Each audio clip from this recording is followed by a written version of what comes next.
Welcome back into Sports Memo's betting podcast. College football, every game on the board with our next guest, Robbie Veno. Rob, welcome into the pod. How are you? I am good today, Drew. How about yourself? Good, man. Breaking down this Friday action here in the holiday weekend. So if you're listening out there, if you're traveling or if you're at home, hopefully you're enjoying with family and friends. Be safe and best of luck with the bets. Let's start off with the war on I-4 here, Robbie. We got South Florida versus Central Florida. One of the bigger spreads in this rivalry that I can remember anyway, seeing UCF minus 25-point favorites in the bounce house, 63.5 being the total here, Robbie. Yeah, we talked a little bit last week, Drew, about how Central Florida players actually felt a bit relieved, like there was some pressure off of them, and they were going to close the season, bowl game included, by just going out and having fun. They had a decent offensive outing against Tulsa the other day, but nothing really to write home about. I think that wound up being a 34-24,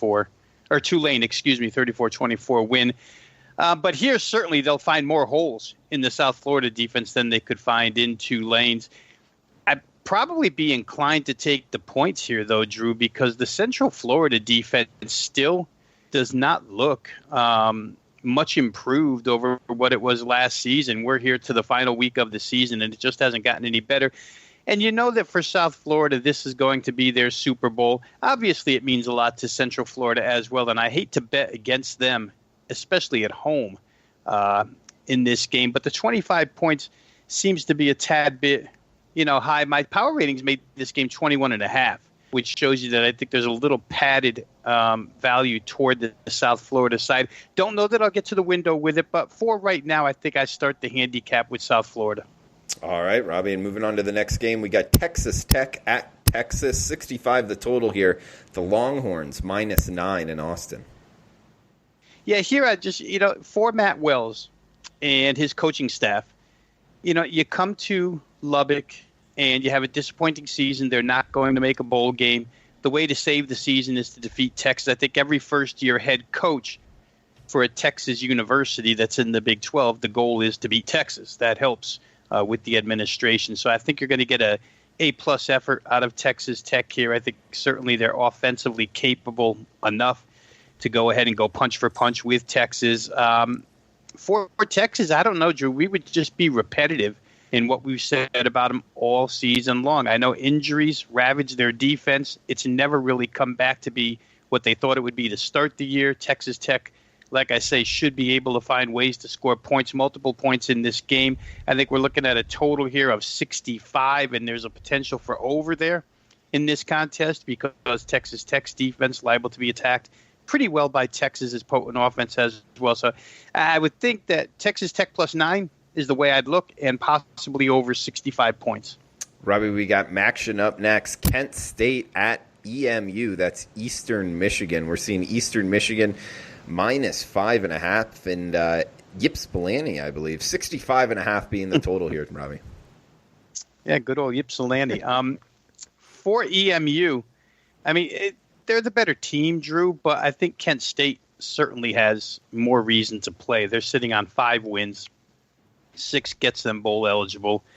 They just came back in that game last week against Ball State from nowhere, down 24 in the fourth quarter, I think, or scored 24 in the fourth quarter, to pull out a game that was virtually lost. So confidence level has to be high with this team. They can't defend, but they've shown the last couple of weeks, boy, they can score. And for Eastern Michigan, going to be a little bit of a tough task to stop this team. Whether or not Kent can go on the road and pull off the outright victory, I'm not sure. The number set by odds makers is right in line with power ratings. 5.5 is what I had. 5.5 is what they opened with and where it sits. So not a lot of motion either way. And you would think with a desperate team, we see in a lot of these lines, Drew, the team that needs the game is attracting money. Kent State needs the game. They're not attracting any money here. So perhaps the line really isn't a good spot. I think EMU, a team that I've liked all season long, just not sure that I would lay 5.5 against a desperate Kent team. We'll see how it goes. Maybe something during the week will perk our interest. Yeah, and you brought up the Kent State comeback against Ball State. Unfortunately, Robbie, I was on the wrong side of that. And they did it the week before against Buffalo, which I was also on the wrong side of. So kind of I don't know, not really happy with the Kent State squad, so to speak. Also not really happy with Ball State here, Robbie, although I am liking a -2.5. Talk me off of this one. 55.5 the total as they host Miami of Ohio, Robbie. Well, I think the biggest reason to like them could be the fact that Miami of Ohio has clinched the MAC East. They're in the championship game. So really, I think you play for preservation and survival here if you're Miami O. You don't want to get anybody hurt heading into the championship game for the MAC. So it's not a game of importance or urgency for the Red Hawks side. Ball State, as we just talked about, they were victimized in their last loss. They're not going to go to a bowl game, so this is their season home finale. They've had a pretty good season, Drew. Record doesn't indicate the improvement that Ball State has made this season in my power ratings as far as plus minus from the opening power rating to what we see now. Ball State's one of the top 6 most improved teams in the country power rating wise. So they've been good. Offensively, very, very explosive. Miami O doesn't have the horses to keep up if Ball State gets out in front. And I'm not sure that they really want to tell you the truth. I know Chuck Martin, head coach of Miami O, initial glance or general philosophy of his is to compete in every single game. So Miami, Ohio is not going to go lay down. But I just think that with a championship game upcoming, that was the first step for them toward their goal of winning the MAC this year.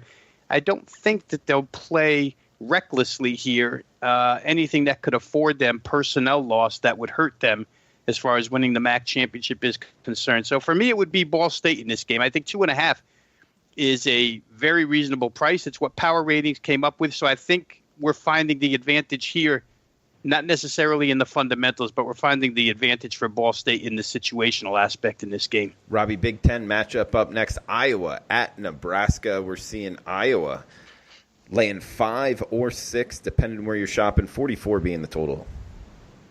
Yeah, I can't disagree with the line move here, Drew. The line goes upward from the opener of 4.5 all the way up to 6 in some spots, as you mentioned. The defensive disparity between these two teams is outrageously large. Nebraska all season long. Head coach Scott Frost has questioned their physicality. They're going to meet up with a very physical opponent here in Iowa. I just don't know that Nebraska can withstand the Iowa defense. It's been a team that's been turnover prone. It's been a team that against the better defensive teams has not excelled on their offensive side. So for me here, Nate Stanley, the Iowa Hawkeyes, when they have to put together offense, Drew, and they're not the flashiest team out there, but when they have to put together offense and when they're in this price range, I think that's what interests me the most. Iowa as a double-digit favorite. If you play them, you have to cross your fingers and every other part of your body and just hope that they score enough to cover double digits. But here at 5.5 or 6, I think that's very doable for them. Stanley and company should score enough, and the defense will just be overwhelming against Nebraska in this game. Robbie, we got Missouri at Arkansas up next. We're seeing Mizzou laying 12 on the road, 54.5 being the total.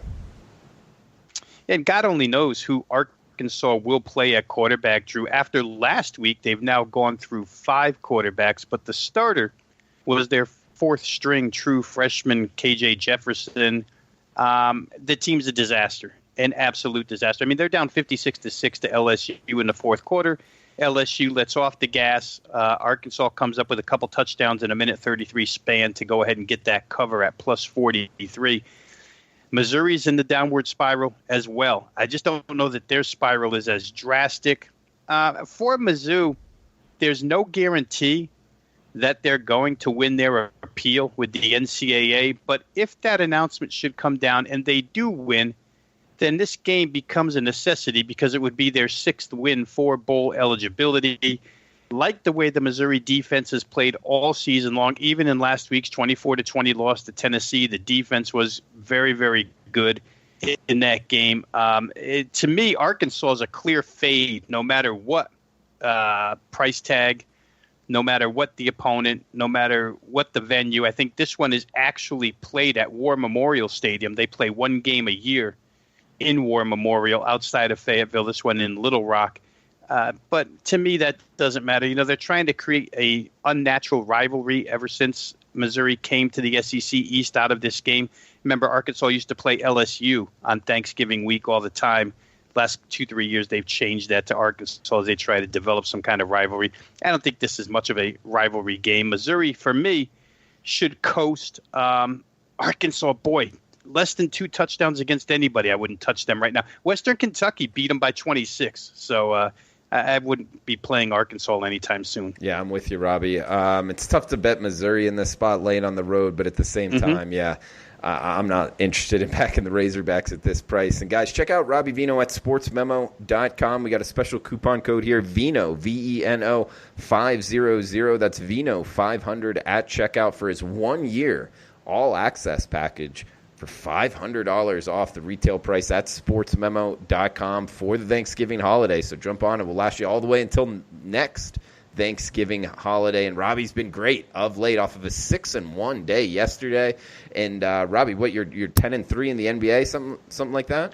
The streak is up to 13-3 after last night's win, Drew. So the NBA's been really good out of the chute, as well as college football. College football, yeah, having a great year on the gridiron as well. You get all his plays in college football, NFL, all the way through the rest of the year, all the way through next Thanksgiving, plus the NBA, college basketball, every sport he releases. $500 off his 1-year all-access package at sportsmemo.com using the coupon code VENO500. That's VENO 500 at checkout. 1-year all-access, coupon code VENO500. Robbie, next game up, a good one here in the AAC, Cincinnati at Memphis. We've seen Memphis power rating kind of skyrocket here of late, Robbie, and Cincinnati, on the other hand, is kind of dipped off a bit. We're seeing Memphis minus 11 right now, 57.5 being the total here, Rob. Yeah, and this becomes a real interesting matchup for a couple of reasons, Drew. First off, Memphis wins the AAC West with a win here. They would clinch, and what that means is they would just turn around and play Cincinnati again for the AAC championship. So we could see this matchup back-to-back. Cincinnati's already clinched the East. Memphis could clinch the West with a win. So again, like I mentioned with Miami of Ohio, I don't know what the incentive is here for Cincinnati. Plus 11's a big price tag, and it's hard to recommend laying that type of price. But on the other hand, I don't know if Cincinnati will keep some stuff hidden here, play it very close to the vest, and then spring stuff on Memphis in the championship game. Memphis has to go all out to win this game, because, like I say, the West Division is at stake for them. If they were to lose outright to Cincinnati here, Navy with a win would be your West Division champion. It would be a Navy-Cincinnati title game. So you're looking for Memphis to play hard. I'm not so sure about the incentive and urgency out of Cincinnati, so it would lead me to Memphis or nothing at all. That's why you see the price go up a little bit from 10 up to 11. Like I said earlier, these teams that need wins are attracting some money this week. The only one that I've seen that hasn't gotten the money has been Eastern Michigan. But for me, Memphis, probably the only way to look. Drew, for myself, I'm probably going to look more toward total. Total sits at 57.5. I think this game could get up and over that 57.5. Seems a little bit low to me. Robbie, next game up, we got ASU versus USA. That's Arkansas State at South Alabama. Arkansas State laying 13 in Mobile, 57 the total here. That's this one in Mobile. Arkansas State at South Alabama, Robbie. Yeah, and Arkansas State, Drew, we talked about them last week, how the pass offense has clicked once again the last couple of weeks, and then it went to work again last Saturday. Shootout victory for Arkansas State, where they throw for 354 more. They should be able to name their score here against South Alabama, who's played a little bit better offensively ever since they inserted redshirt freshman Desmond Trotter as the starting quarterback. But, boy, there's not a heck of a lot to fear offensively with South Alabama. And when you're Arkansas State and you're a lopsided team, all offense and no defense, it's nice to see an opponent that can't really take advantage of your weakness. I don't know that South Alabama can take a lot of advantage of the weak Arkansas State defense. They'll score some points, Drew. I just don't know if it'll be enough to keep them close. Again, a game that's pushed toward the favorite. We're up to minus 13 now. I like Arkansas State in the direction they're going. They're up to 7-4 now, playing more like the team we saw right out of the chute and expected preseason. Wouldn't be on South Alabama here. I think this one's Arkansas State or nothing. Robbie, West Virginia at TCU up next. We got the Horned Frogs laying 12, all the way as high as 13 at home. 45.5 the total here, Rob. Yeah, and in this game, Drew, and real quick, I'm going to backtrack just for 1 second. In the Arkansas State-South Alabama game, for those looking to play total, 57 looks extremely low, considering I'm of the belief that Arkansas State will score 42 or maybe a little more. So you might want to look at that total while it's still there at 57. West Virginia, TCU. We see a lot of these teams, Drew, at the end of the season go one direction or the other. And for TCU, it's been straight up. They've been very good lately, and especially offensively. I talked a little bit last week about them being 7-1 over the total in their last 8. They did not go over against Oklahoma, but boy, they pushed Oklahoma to the limit. Down 21-0, didn't give up, came back, only lose 28-24. West Virginia, has looked fairly decent as well, at least a little bit better with Jarrett Dagey at quarterback than they did earlier in the season offensively. So for me, West Virginia might be able to put up a couple of points here. 45.5 is a price range where TCU can get over. My first glance at this game is over 45.5. I think I really like that. Robbie, we got Boise State at Colorado State up next in the Mountain West, seeing the Broncos laying 13 in Fort Collins, seeing 57.5 being the total here, Rob. Yeah, here's another one, Drew. I mean, you have to play over here. I will. It's only Monday afternoon recording this, but I will tell you early in the week here, Thanksgiving week, that I will play that game up and over the total. Colorado State with Warren Jackson. 6'6" wide receiver, has an offense that can move on just about anybody. I think they'll move a little bit here. Boise comes off an absolute crushing of Utah State, where their offense flexed its muscles. Unless we get bad weather, which is very possible in Fort Collins, to me, over is the play. If we get the bad weather, I think that plus 13 becomes a play with Colorado State. So I'm going to look both directions. First, I'll look over. And secondly, if the weather's bad, I'll look toward Colorado State. All right, 2 games left, guys. The coupon code VENO500 is active at sportsmemo.com. We'll be active the rest of this week through Saturday, actually. It's VENO500, VENO500 at checkout. You'll get the 1-year all-access package with Robbie Veno for $500 off. Every play, every sport he releases for $500 off, sportsmemo.com, coupon code VENO500. 2 games left here, Robbie. Rotation number 339-340, the Apple Cup. On Friday, Robbie, we got 64 being the total. 6.5 or 7. An important one to shop around as we're talking right now, Robbie. This is Washington State, the Cougars, versus the Washington Huskies. Yeah, and boy, Mike Leach's team escaped Saturday night, Drew, 54-53 over Oregon State. Oregon State puts up a 29-point fourth quarter. It was almost the UCLA disaster all over again for Washington State. Remember earlier in the year, I think they were up by 35 over UCLA in the third quarter, and Chip Kelly's team came back and won that game. Here, Mike Leach's team, on the final drive of the game, was able to pull the victory back and win by 1 point, but they almost coughed it up. The defense has not been good. Anthony Gordon, their quarterback, has been tremendous. This should be a battle of quarterbacks here. I like Washington's Huskies defense a heck of a lot better, though, Drew. And they've actually been pretty good in recent memory about hammering this Washington State team.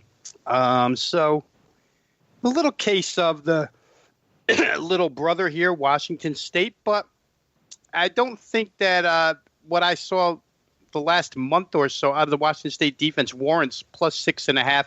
I think Washington will come to play. Jacob Eason may even come in with a bit of a chip on his shoulder, Drew, because more of the talk this season between quarterbacks has been about Anthony Gordon than about Jacob Eason. So for me, again, it's real early in the week. We'll look through this stuff a little tighter. But for now, Washington minus 6.5, considering recent series history, would be the side I'd look at.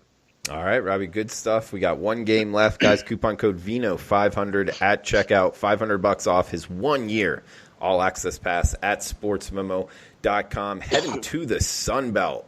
Last game for this section, then we're going to throw it over to mid-major Matt and Joe Ranieri to finish off the Saturday rivalry weekend card. We got Appalachian State, App State at Troy. Robbie, we're seeing App State, the Mountaineers, minus 13 in Troy, Alabama, 64.5 being the total.